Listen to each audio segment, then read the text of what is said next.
por haber estado orando por nosotros. Sin lugar a dudas, a veces uno da por sentado que uno va a ir a lugares y va a llegar con bien a lugares y nunca va a pasar nada. Pero bueno, gracias al Señor, ayer les comparto, estábamos sentados en el avión y estábamos esperando salir en Santiago de Chile, rumbo para Montevideo, y el avión no salía, y estábamos sentados ahí, ¿qué pasa? Y viene el piloto y dice, debido a un desperfecto en la cubierta del avión, hay que cambiar la cubierta.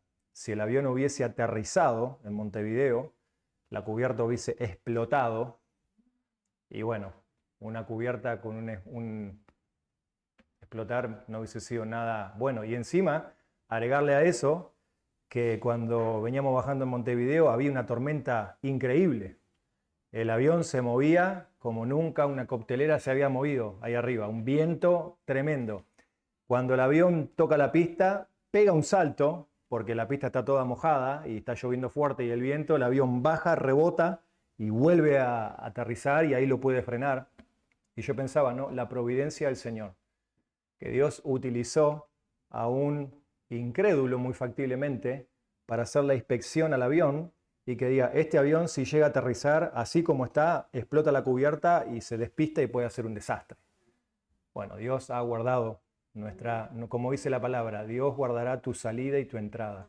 Por eso quiero darte un consejo práctico en esta mañana. Cuando viajes a algún lado, cuando salgas de tu casa y vas a algún lado y volvés a tu casa al fin del día, dale gracias al Señor.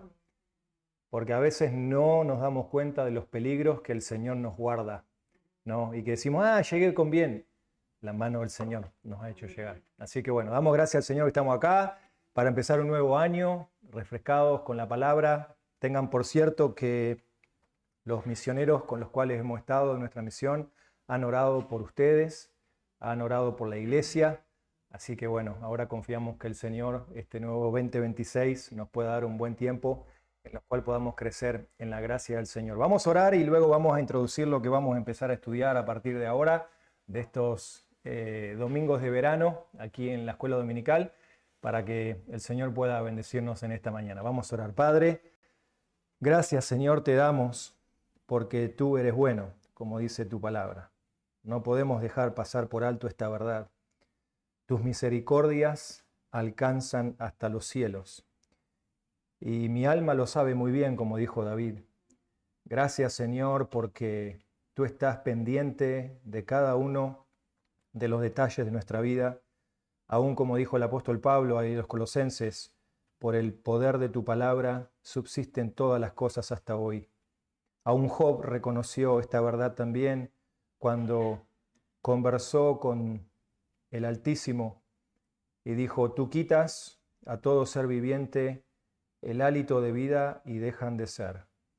Gracias porque en esta mañana nosotros reconocemos que tenemos vida por ti. Eres tú el que está ahora mandando aire a nuestros pulmones.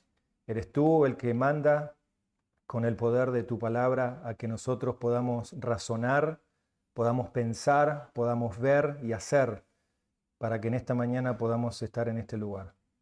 Deseamos, Señor, venerarte, deseamos en esta mañana corresponderte con ese mismo amor que tú tienes, Señor, para con nuestras almas. Y para eso te pedimos que nos des un corazón obediente. Señor, ayúdanos a obedecer tu palabra, ayúdanos en esta mañana a poder ser expuestos a la luz de la misma y que tu Espíritu pueda ser el que convenza de las cosas que en nuestra vida deben cambiar, las cosas las cuales debemos seguir creciendo. Y Señor, te pedimos que por medio de tu palabra tú santifiques a tu iglesia en esta mañana. Oramos por los maestros, Señor, también. Oramos, Señor, por aquellos que están allá en el salón multipropósito, en la sala cuna, las maestras que se preparan para enseñar la vida de los niños. Que tú le des simplezas en esta mañana de la Escritura, que puedan enseñar también con poder, Señor, y que ellos puedan llegar a conocer la verdad de pequeños. Pedimos tu bendición para todo esto en el nombre de Cristo Jesús. Amén. Bueno, vamos a abrir la palabra de Dios en dos textos que van a ser nuestro texto base durante estos domingos de verano. Vamos a abrir en Proverbios capítulo 29 y una buena práctica para comenzar el año es traigan la Biblia a la iglesia. Una buena práctica. Traigan la Biblia a la iglesia. Pastor, pero yo ya lo hacía el año pasado. Traiga la Biblia a la iglesia. Traiga la Biblia. Otro ejercicio importante también es, ahora que justo saltó la alarma, silenciar el celular, así no nos distraemos en la clase y estamos todos atentos. No se preocupe, María, que esto le pasó a los misioneros. Estábamos en la plena reunión y uno de los misioneros le saltó el celular y estoy en reunión con los pastores. No se preocupen, no se preocupen. Pasa. Así que bueno, un ejercicio práctico, traer Biblia, traer cuaderno, traer lapicera, porque venimos a aprender. Esto es como una escuela, venimos a aprender. Uy, la escuela en verano. La escuela de Dios es toda la vida. En la escuela del Señor aprendemos toda la vida. Así que son esos requerimientos prácticos, un cuaderno, un anotador. Igualmente le vamos a pasar hojitas donde ustedes pueden llenar. Dios mediante, en las próximas clases vamos a ir variando la forma de enseñanza para que ustedes puedan aprender. Proverbios 29, 25. 29, 25 es el texto base que nos introduce al tema que vamos a estar mirando en estos próximos domingos. Dice, el temor al hombre es un lazo, pero el que confía en el Señor está seguro. Lo voy a leer de vuelta. Dice, el temor al hombre es un lazo, pero el que confía en el Señor está seguro. Ahora vamos a mirar otro texto. Este texto habla en cuanto al temor al hombre, que es el tema que vamos a introducir. Allí en la pantalla ustedes ven que dice, cuando la gente es grande y Dios es pequeño. ¿Cómo vamos a vencer las presiones sociales? ¿Cómo vamos a vencer la codependencia? Vamos a hablar de eso, qué significa. Y cómo vencer en la vida cristiana el tener temor al hombre. Entonces, este texto habla que dice que el temor al hombre es un lazo. Es como una soga, es como una trampa. Y vamos a explicarlo en un momento más. Pero ahora vamos a mirar el de Isaías 33. Hay dos textos, Isaías 33. Isaías 33.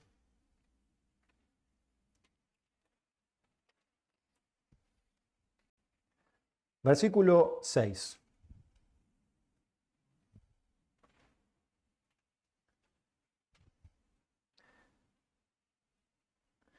Dice, Él será, hablando del Señor, la seguridad de tus tiempos, abundancia de salvación, sabiduría y conocimiento. El temor del Señor es tu tesoro. ¿Se dan cuenta? Ya en dos textos vemos que hay dos tipos de temor. Hay un temor a la persona, hay un temor al hombre y hay un temor al Señor. Entonces, lo que vamos a hacer a partir de estos domingos es explorar desde la palabra de Dios conceptos básicos de cómo no ser dominados o controlados por la presión de lo que otras personas piensan de nosotros.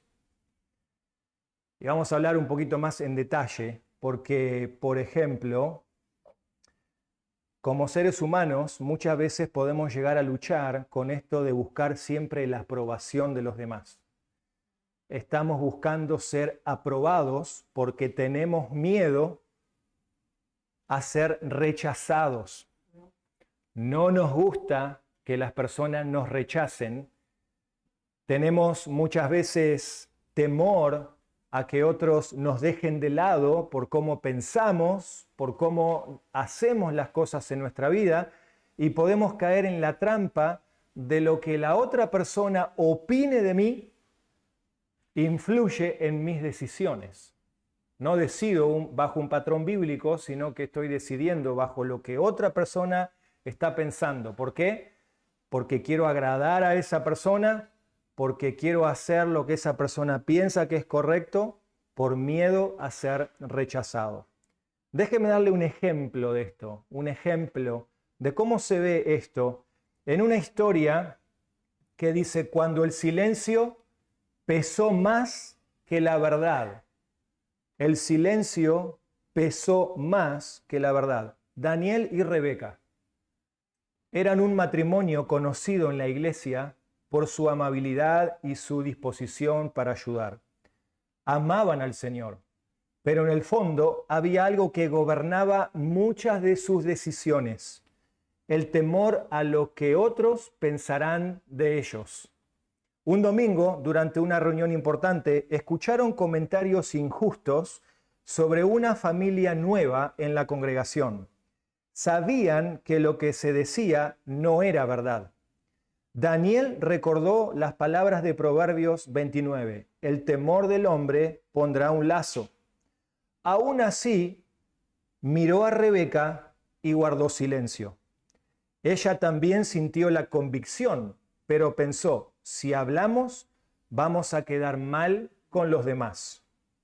Esa noche, mientras oraban, el Señor les trajo un pasaje a la mente que fue Gálatas 1:10, en el cual dice el apóstol Pablo: ¿busco ahora el favor de los hombres o el favor de Dios?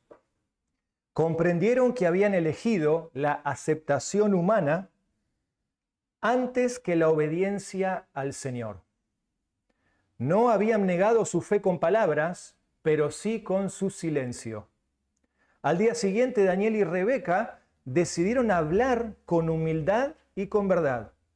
No todos reaccionaron bien, pero sus conciencias quedaron en paz. Aprendieron que agradar a Dios puede costar tu reputación, pero desobedecerlo siempre cuesta más. Desde entonces oraban juntos con una nueva petición como matrimonio: Señor, enséñanos a temerte más a ti que a los hombres. Esto es una historia que revela el corazón de un matrimonio, de una pareja. Pero saben, queridos hermanos, que todos en sí, y vamos a verlo en un momento con la palabra de Dios, este es un problema que todos tenemos, desde el pastor hasta el último congregante y miembro de esta iglesia. Todos tenemos un problema con el temor al hombre. Y el temor al hombre se manifiesta de diferentes maneras. No es ese temor de que tengo miedo de que alguien me venga a pegar. No es necesariamente ese temor, sino déjenme darles una definición de lo que significa el temor al hombre. ¿De qué habla la Biblia cuando la Biblia dice el temor del hombre es como una soga, es como un lazo, te atrapa? ¿No? ¿De qué está hablando la Biblia? La Biblia habla, el temor del hombre, de ese poder que nos domina, ese poder que nos preocupa en demasía de lo que otros piensan de mí. Estamos muy preocupados por lo que dirán. ¿Qué dirá la gente de mí? ¿Qué dirá de cómo me visto? ¿Qué dirá de que yo el domingo voy a la iglesia? ¿Qué dirá de que yo hablo de la Biblia? ¿Qué dirá la gente? Nos preocupa en demasía lo que otros piensen de nosotros. Es un poder que nos domina. ¿Por qué? Porque al fin y al cabo terminamos siempre tomando decisiones no basadas en la palabra de Dios, sino en lo que otros piensan para agradarles, para no desencajar, para no quedar afuera. Es un poder controlador que se manifiesta al buscar agradar a las personas. Buscamos agradar, buscamos caerles bien a la persona. Y déjeme decirle, no está mal ser una persona simpática, no está mal ser una persona agradable. El punto es cuando eso se torna en una pasión controladora. Quiero siempre caerle bien a la gente. Y si yo veo que alguien está haciendo algo mal, no se lo voy a decir porque no quiero que me rechacen. Le voy a dejar pasar. Entonces, eso genera un poder controlador. Quiero agradar a las personas porque temo que me rechacen, temo que les desagrade, y eso habla mucho de la presión social. Hay mucha presión social hoy en día sobre este asunto, ¿no? Alguien dijo más simple esto, es el temor al hombre es reemplazar a Dios por la gente. La gente se torna mi Dios. Por eso el título que vamos a estar meditando en estas semanas es cuando la gente es grande. Me preocupa más la gente, me preocupa más lo que la gente piensa de mí que lo que Dios piensa de mí. Y eso es un problema que vamos a ir viendo y desenrollando todo esto. ¿Y por qué les hablo esto, hermanos? Porque esto se ve muy común en la iglesia, esto es algo que se ve muy común, esto es algo que también se ve muy común en nuestras casas, se ve en cualquier aspecto y entorno de la vida. Es muy normal ver el temor al hombre. Porque esto vamos a verlo desde Génesis 3, que es un problema que está arraigado al corazón nuestro. Ninguno de nosotros puede decir, yo no tengo problema, yo no tengo temor al hombre.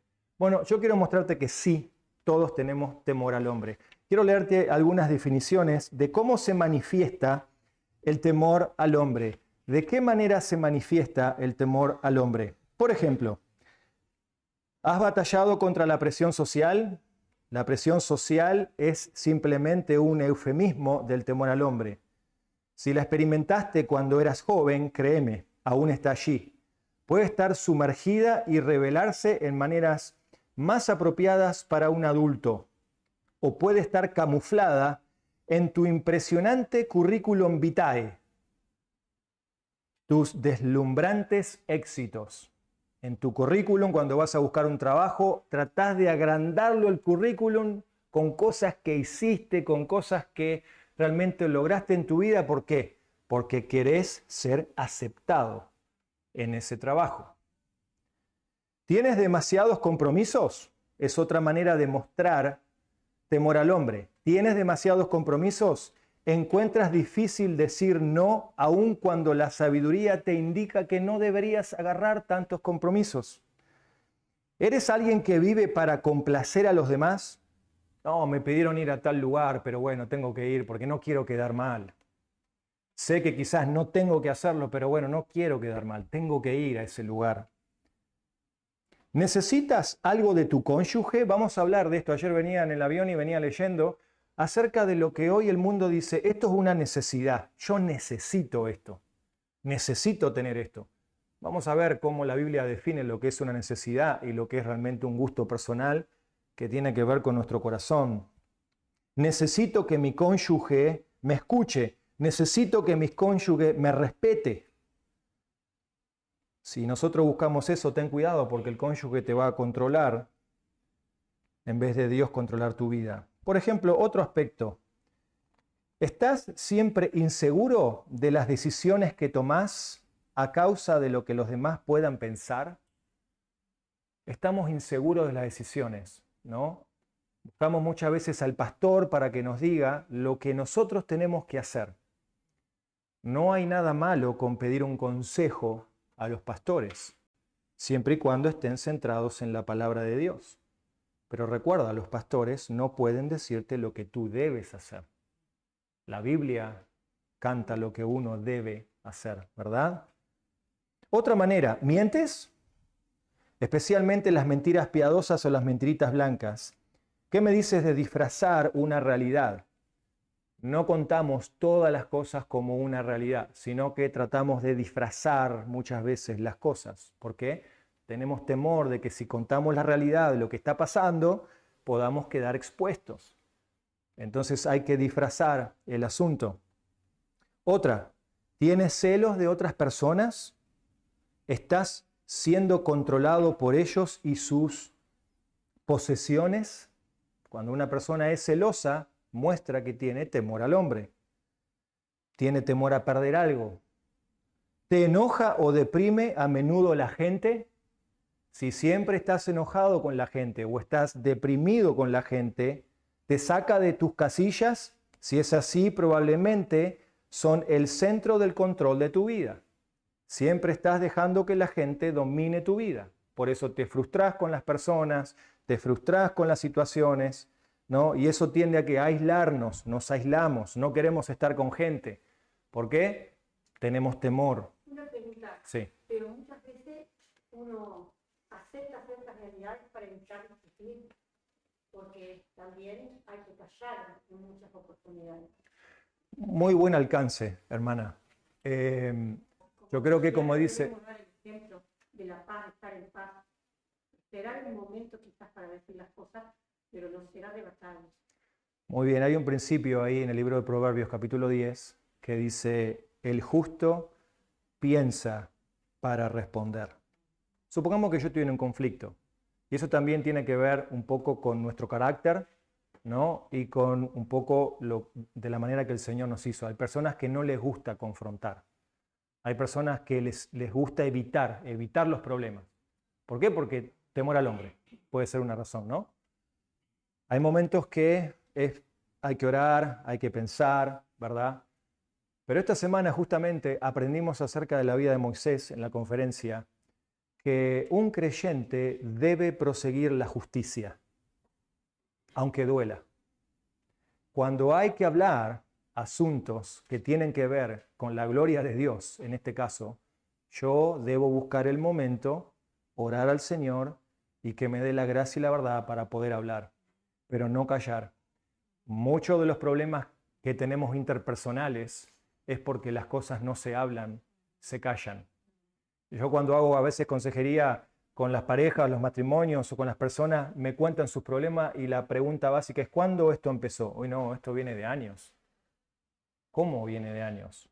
Si esto es un tema que ya debería estar hablado hace tiempo o debería haber sido conversado. Entonces, la mejor manera es conversar de una manera que agrade al Señor. Entonces, estas son, ¿no? Por ejemplo, ¿evitas el contacto con la gente? Si es así, aun cuando no digas que necesitas a otras personas, porque muchas veces uno dice, no, yo no necesito estar con nadie. Bueno, eso es una teología no bíblica, porque la Biblia habla de que Dios nos hizo para que nosotros nos relacionemos como personas. Si evitas el contacto con la gente, es muy factible que de todas maneras estás controlado por esas personas. ¿No está dominado el ermitaño por el temor al hombre?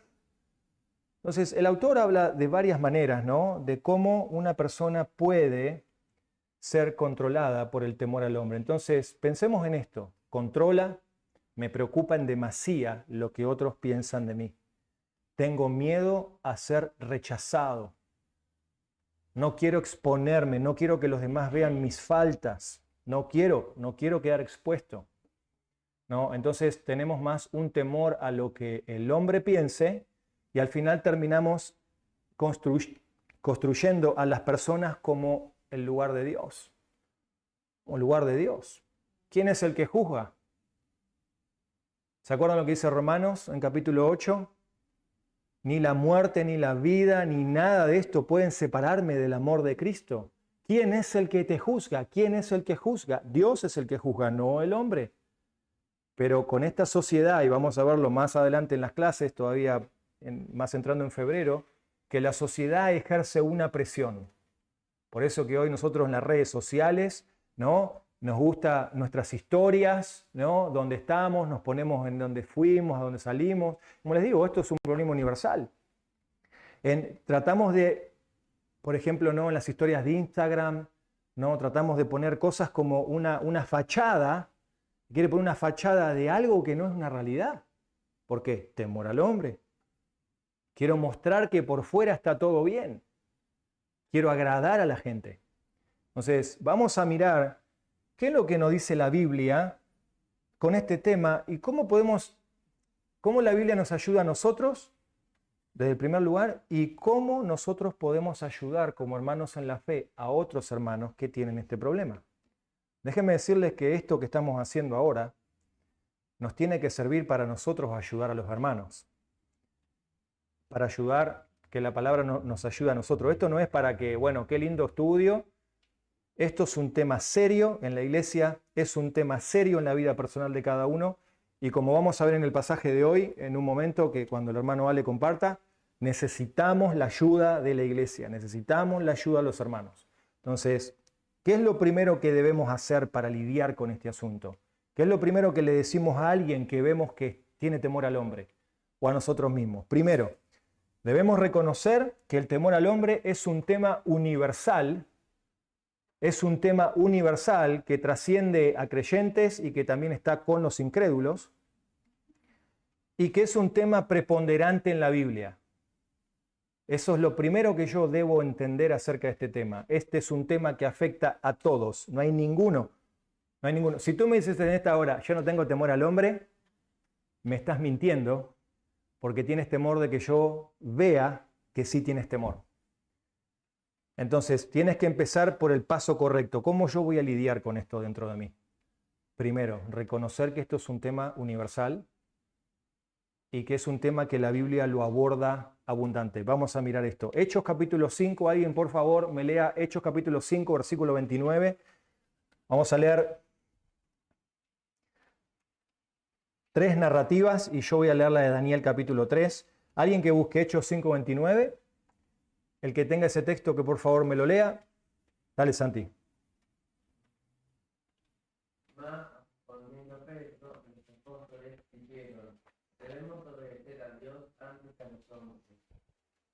Debemos obedecer a Dios antes que a los hombres. ¿Qué está pasando aquí en el contexto? Se les está pidiendo a los apóstoles no qué, no predicar, presión. Se está ejerciendo presión social sobre la vida de estos hombres a vivir de una manera contraria a lo que la Biblia dice. Se está ejerciendo presión. ¿Y qué dice el apóstol Pedro? Recuerden esto. Pedro, ¿tenía temor al hombre? ¿Quién dijo sí? Levante la mano. ¿Por qué?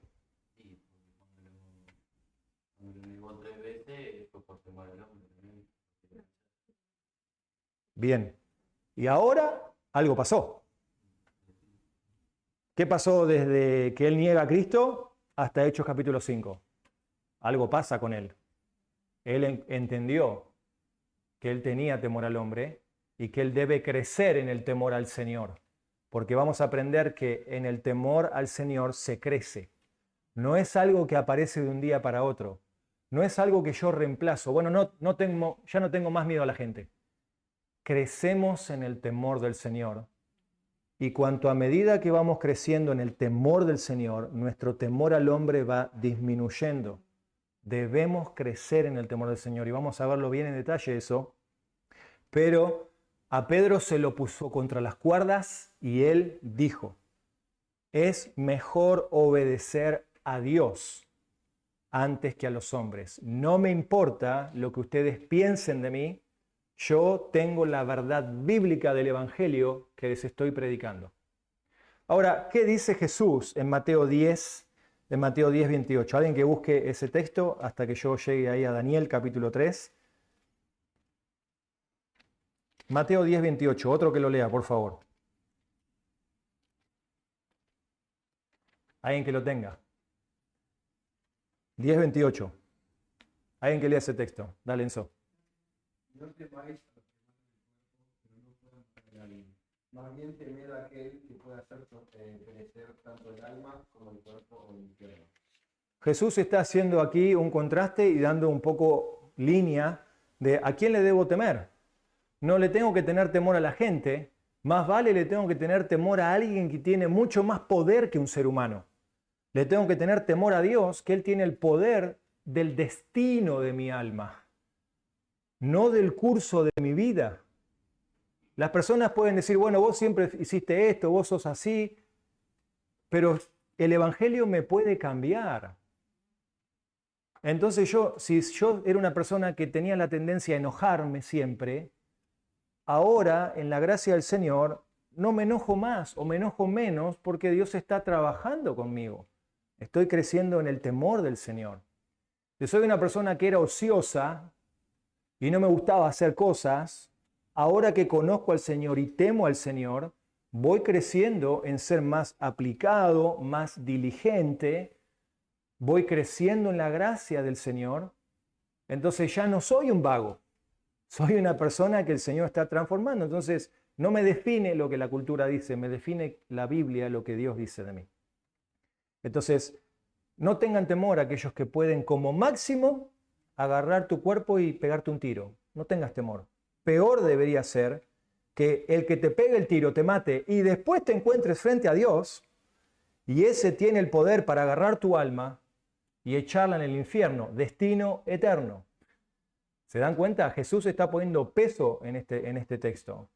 Vamos a mirar el de Daniel capítulo 3. Esta narrativa es tremenda porque aunque no aparece la palabra temor al hombre, está implícita en el texto de lo que está pasando con los 3 amigos de Daniel. Daniel capítulo 3, contexto de la historia de Daniel. Daniel es un profeta menor porque escribió poquitos capítulos, su mensaje fue cortito, pero fue un hombre de Dios, un corazón, un carácter íntegro delante del Señor. Y Daniel muestra en toda su vida, que la historia está relatada en su historia ahí en Daniel, que él no fue un hombre que tenía temor a la gente, tenía temor al Señor, lo mismo que sus amigos. Noten cómo empieza el capítulo 3. El rey Nabucodonosor, este era un hombre malo. Era un hombre que ejercía mucha presión, mucho poder sobre la sociedad, era el hombre que estaba en control en aquel momento. Dice, el rey Nabucodonosor hizo una estatua de oro cuya altura era de 60 codos, 27 metros de alto tenía esta estatua. Y su anchura era de 2 metros, aproximadamente 2 metros y medio. La levantó en el llano de Dura, en la provincia de Babilonia. Entonces el rey Nabucodonosor mandó a reunir a los sátrapas, prefectos y gobernadores, a toda la comitiva que estaba ayudando a este rey Nabucodonosor, a los consejeros, a los tesoreros, a los jueces, a los magistrados y a todos los gobernantes de las provincias para que vinieran a la dedicación de la estatua que el rey Nabucodonosor había levantado. Este hombre hizo una gran estatua y dijo, a esta estatua hay que adorar. Este es el Dios que nosotros vamos a creer y adorar. Se reunieron pues toda esta gente que estaban allí, los profetas, gobernadores, los consejeros, los jueces, magistrados, todos de la provincia, para la dedicación de la estatua que Nabucodonosor había levantado. Y todos estaban de pie delante de la estatua que Nabucodonosor había levantado. Entonces el heraldo proclamó con fuerza, se les ordena a ustedes, pueblos, naciones, lenguas, que en el momento en que oigan el sonido del cuerno, la flauta, la lira, el arpa, el salterio, la gaita y toda clase de música, se postren y adoren la estatua de oro que el rey Nabucodonosor ha levantado. Pero el que no se postre y adore será echado inmediatamente en el horno de fuego ardiente. ¿Se dan cuenta de lo que está pasando, no? Están bajando línea al pueblo de que había que adorar a esta estatua y había que postrarse frente a esta estatua. Por tanto, en el momento en que todos los pueblos oyeron el sonido del cuerno, la flauta, la lira, el arpa y todos los instrumentos, se postraron y adoraron la estatua de oro que el rey Nabucodonosor había levantado. Sin embargo, y ahí está bueno porque aparentemente hay un grupo de personas que no se postra. Sin embargo, aquel tiempo algunos caldeos se presentaron y acusaron a los judíos. Hablaron y dijeron al rey Nabucodonosor, oh rey, viva para siempre. Usted, oh rey, ha proclamado un decreto de que todo hombre que oiga el sonido del cuerno, la flauta, el arpa, el salterio y todos los instrumentos se postre y adore la estatua. Y el que no se postre y adore iba a ser echado en el horno de fuego ardiente. Pero hay algunos judíos a quienes usted ha puesto sobre la administración de la provincia de Babilonia, es decir, Sadrac, Mesac y Abednego. Estos hombres, oh rey, no le hacen caso. No sirven a sus dioses ni adoran la estatua de oro que se ha levantado. Entonces Nabucodonosor, enojado y furioso, dio orden de traer a Sadrac, Mesac y Abednego. Estos hombres, pues, fueron conducidos ante el rey. Fíjense, ¿no? Todos se adoran, quedan estos paraditos ahí delante de toda la gente. Todos los magistrados dicen, che, acá hay un par que no se inclinó. Hay que decirle al rey Nabucodonosor que haga justicia con esto, porque no se obedeció la ley. No se siguió lo que el rey de turno dijo que había que hacer. Furiosísimo este rey Nabucodonosor los manda a traer a estos hombres y dice en versículo 14, habló Nabucodonosor y le dijo, es verdad, Sadrac, Mesac y Abednego, que no sirven a mis dioses ni adoran la estatua de oro que yo he levantado. ¿Están dispuestos ahora para que cuando oigan el sonido del cuerno, la flauta, la lira y toda clase de música se postren y adoren la estatua, porque si no la adoran inmediatamente serán echados en un horno de fuego ardiente. ¿Y qué Dios será el que los libre de mis manos? Fíjense lo que está pasando acá. El rey Nabucodonosor le dice, capaz que ustedes no se lavaron las orejas. Ese es el problema. No escucharon la trompeta, estaban distraídos con el celular y no escucharon cuando la trompeta sonó. Les voy a dar una chance, muchachos, para que se postren ahora ante lo que yo estoy diciendo. Pero si no lo hacen, los voy a meter en este horno de fuego, ardiente. Presión. Fueron puestos contra la pared. ¿Cuál habrá sido la decisión de estos hombres? ¿Ven? A nosotros, yo creo que si nosotros estamos ahí, a menos que no tengamos un carácter íntegro, como estos varones, cuando se nos pone contra la espada y la pared, como decimos, es mejor y es más grande la gente que Dios. Y ahí está la lucha y la tensión. Es ahí donde hay que trabajar en nuestra vida. Noten lo que estos hombres hacen. Noten lo que dice el texto del versículo 6. Sadrac, Mesac y Abed-Negó le respondieron al rey Nabucodonosor: no necesitamos darte una respuesta de este asunto. ¿Ven? Hay una convicción bíblica. Hay una convicción en el corazón. Hay una creencia. Cuando nosotros tenemos una creencia y una convicción bíblica, nos movemos por fe en esa verdad. No me mueve lo que la gente piense, me mueve lo que la Biblia dice. Entonces, si yo tengo la verdad de Dios en mis manos, tengo la verdad de Dios en mi corazón, no importa lo que la gente pueda pensar, porque por último, Dios es más grande que esta gente aquí. Y noten lo que está pasando. Dice, no tenemos que darte respuesta, no vamos a discutir contigo, no vamos a pelearnos contigo, tú haces lo que tienes que hacer, tú escribiste tu decreto, dijiste que si nos tenemos que postrar, si no nos postramos nos vas a meter al horno, nosotros no vamos a hacer eso. Sadrac, Mesac y Abed-Negó dicen lo siguiente, versículo 17, ciertamente nuestro Dios a quien servimos puede librarnos del horno de fuego ardiente. ¿Ven? ¿Cómo ellos contestan al temor al hombre? Con el temor al Señor.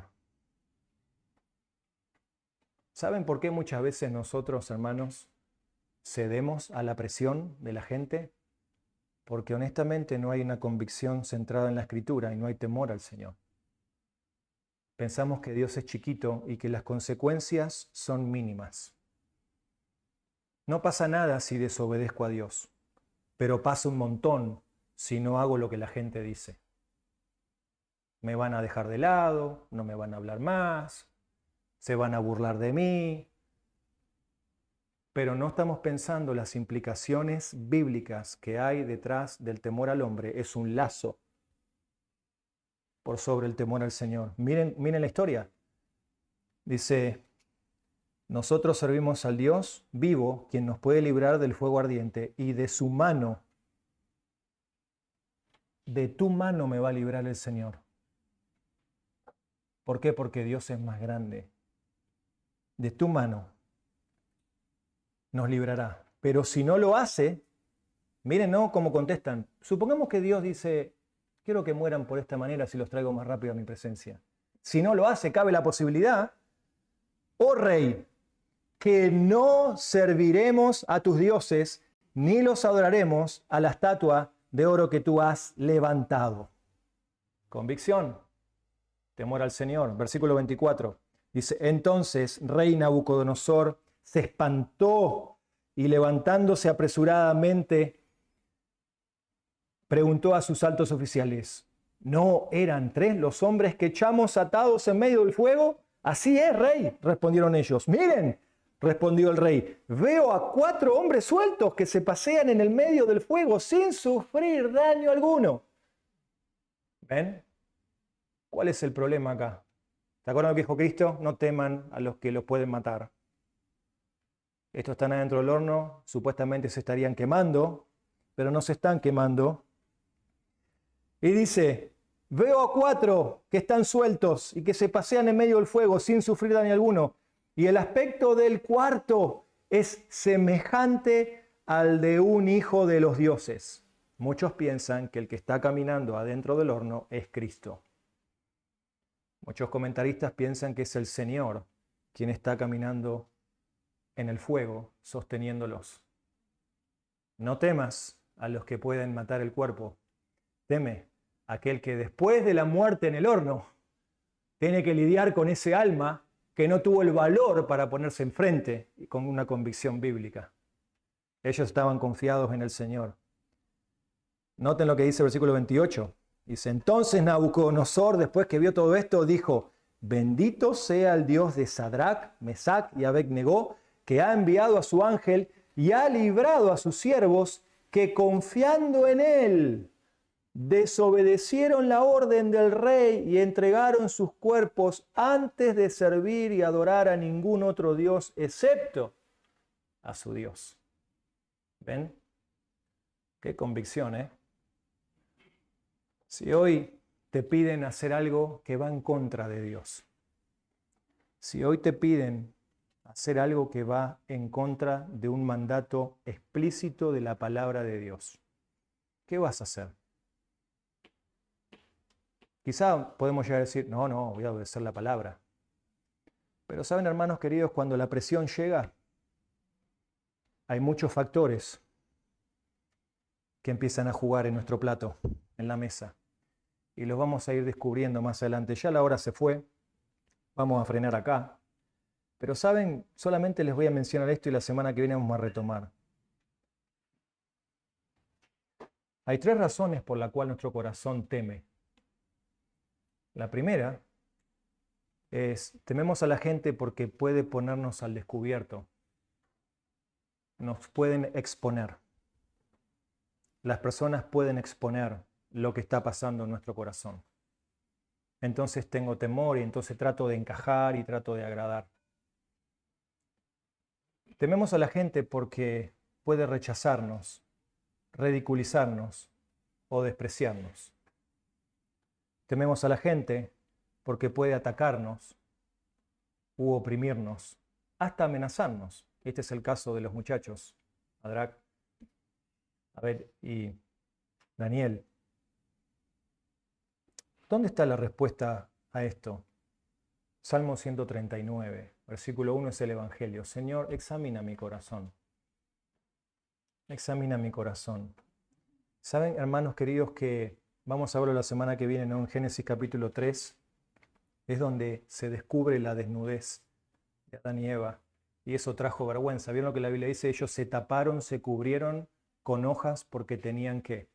Vergüenza. Me da vergüenza. ¿Se acuerdan lo que dice la palabra del Señor? Aquel que se avergüenza de mí, acá, ¿qué va a pasar aquel día? Fíjense cuántas decisiones nosotros muchas veces claudicamos, y voy a usar una expresión para que entendamos. Transamos con el mundo porque tenemos temor a las consecuencias de lo que el mundo nos puede hacer por sobre Dios. Terminamos transando y claudicando. No, ¿sabes qué? Déjala pasar.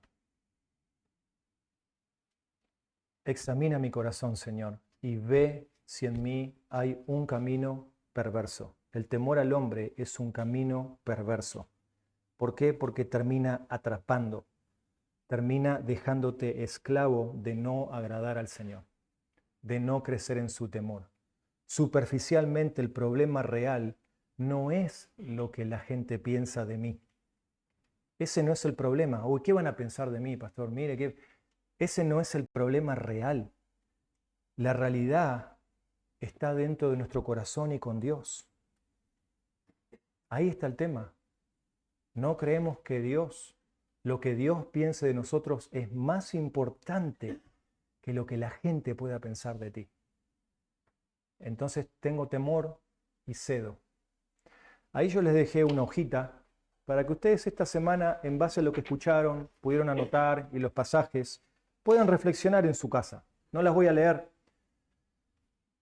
pero se las dejo para que ustedes las trabajen, piensen ¿En qué áreas yo estoy mostrando temor? ¿En qué áreas yo estoy, sin darme cuenta, soy un esclavo del temor al hombre? Porque es ahí donde el Evangelio entra. Arrepiéntete y haz las primeras obras. ¿Se acuerdan? Vamos a ver esto en el temor del Señor, como leímos ahí en Isaías cuando empezamos al comienzo de la clase. Isaías 33:6, guárdalo. El temor al Señor debe ser tu tesoro. El temor al Señor, personas que tememos al Señor. Vamos a hablar mucho más adelante de qué es el temor al Señor. Es, me va a caer un rayo en cualquier momento, me va a liquidar el Señor como abrió allí en el Antiguo Testamento y se tragó los hijos de Coré. Vamos a hablar de qué significa temer al Señor y cómo se ve expuesto en nuestra vida cotidiana. ¿Se entendió? ¿Entendieron qué es la definición del temor al hombre? ¿No? Y estos dos textos, la semana que viene vamos a retomar. Si hay alguna pregunta, después se pueden acercar, preguntarme, podemos conversar más del tema, la semana podemos charlar. Oramos. Padre, gracias te damos por la palabra. Gracias, Señor, porque la palabra es viva y es eficaz y penetra hasta lo más profundo de nuestro ser. Gracias porque la palabra abarca la totalidad de lo que es nuestra persona. No estamos lidiando con síntomas de temor. Estamos lidiando con raíces de problemas en nuestro corazón que están arraigados a levantar dioses falsos, dioses de personas, dioses de, como el mundo le llama, la vanagloria de este mundo. Señor, deseamos que tú seas grande y que nosotros podamos tener esa convicción que debemos temer al Señor y no a los hombres. Pedimos tu gracia sobre este asunto, que esta semana nos hagas reflexionar en las áreas que debemos arrepentirnos y venir confiados sabiendo que tú nos perdonas, Señor, sabiendo que tú en la cruz has muerto por el pecado, el temor al hombre, y que nos ayudes a caminar en gracia. Te pedimos tu bendición sobre el tiempo de desayuno, bendice este tiempo también de comunión, de compañerismo, que haya momentos de aliento y de ánimo unos a otros. Pedimos esto en nombre de Jesús. Amén.